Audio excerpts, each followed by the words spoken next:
So ayan na, good day, good life. Ayan, meron tayo ditong customer Aerox version 2. So ito, nagpa-install to sa atin ng ating ito, motor navigator with dashcam, no. So itong dashcam natin at navigator natin, ayan nga, meron na siyang navigator, dashcam, and also meron din tong CarPlay, no. So pwede rin kayo dito mag-play ng music. Iba pa, no, pwede kayo mag-access ng yung sa phone nyo, like halimbawa yung mga message, calls, pwede yung sagutin kahit nasa biyahe kayo using itong natin na motor navigator, no. Bukod dyan, meron din tong tire monitoring pressure, no. So namomonitor nyo kung flat na ba yung gulong nyo or hindi pa, no. Pakita ko lang sa inyo yung pwesto ng ilaw natin. Yung sa unahan, dito natin nilagay.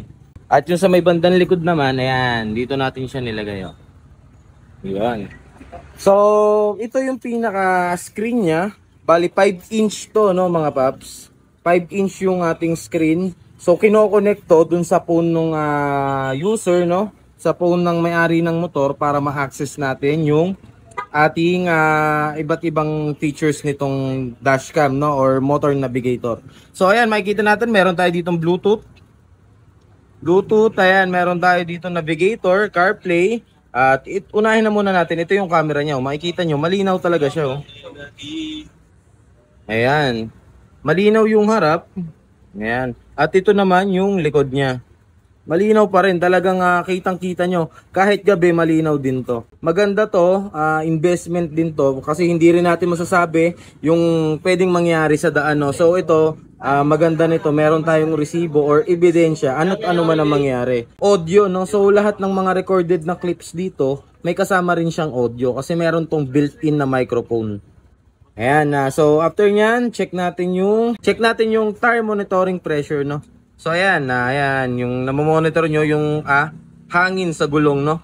So ayan, ito na yung kanyang CarPlay, no. So na-access niya dito yung maps.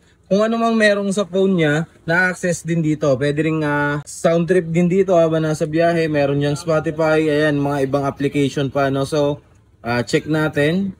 Ayan, no. Ito yung phone mismo nung may-ari, hindi na lang tayo magkakalkal, no? Privacy na lang din ng may-ari. Pero papakita ko sa inyo na na-access natin yung phone niya, na-access na ang ating screen, no? Or nung dashcam, yung phone ng may-ari. And ayan, dito na lang tayo. Ayan, sa ating maps, no? So kagandahan niya, malaki na yung screen nyo, hindi nyo na rin kailangan maglagay ng phone dito kung sakali. Dahil ito na lang yung gagamitin natin. And ayan, also dito natin nilagay yung mga wires niya para kung sakali, sabi ng may-ari, kung magpa-park man siya sa hindi pamilyar na lugar, pwede niyang tanggalin yung screen ng ating dashcam para hindi mawala, no, safe na safe yan. So ito, bubunutin niya lang to and okay na ulit, no. So ito yung ating maps pagdating sa tsaka smooth din yung niya, yung touchscreen niya. Hindi mahirap i-touch, no. Ayan. Also mga paps, ulitin ko lang, pwede rin i-connect to sa sa mga intercom kung meron kayong intercom para kung sakali bumabiyahe kayo, pwede kayo mag sound trip or meron kayong kausap sa phone, may katawagan kayo, walang problema kasi pwede tong i-connect sa ating intercom, no. So kung gusto niyo na ganitong setup, ayan, sulit na sulit to mga paps kasi yung iba kasi tingin dito luho eh. Pero actually investment siya, malaking tulong to lalo na kung mahilig kayo mag long ride, no. Mapapakinabangan nyo talaga.